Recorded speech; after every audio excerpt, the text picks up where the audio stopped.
I look at the home as a palette, and I found a roll of wax paper. How could I turn this into something precious? How could I manipulate this so it's re-seen as something else? I can make art out of anything. And so I started to deepen my exploration in materials that come from the domestic sphere, right, the home. And all those materials started to become my palette. How can I redirect them so that they become something else? So that they disassociate with any gender role they might be associated with, betray their structural nature, defy any behavioral expectations that we have for them.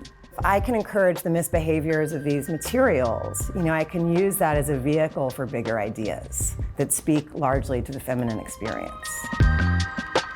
I start with the mineral wool, which is soft like bread, and it crumbles, it flakes. And I start by layering it with drizzled resin, flipping it over every day. I trim off what's dried, and then that's when the initial form starts to take shape. And then inevitably I'll look at it and I'm like, I don't think it's good enough, and then I break it down. Or they break or fall and I have to fix them. I mean, things going wrong is really part of the process for me. Growing up here, I very much felt the expectation to be a good girl, and to be polite and to, God forbid, you embarrass yourself, you embarrass your family, right? And I think that is kind of idealized opposite of being messy.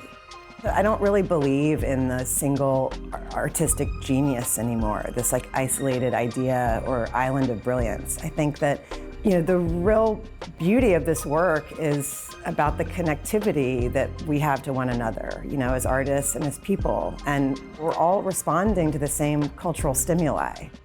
Someone sends you something or you see something, you're like, oh, that looks so much like my work. Maybe it's better, maybe it's worse, but you feel kind of threatened.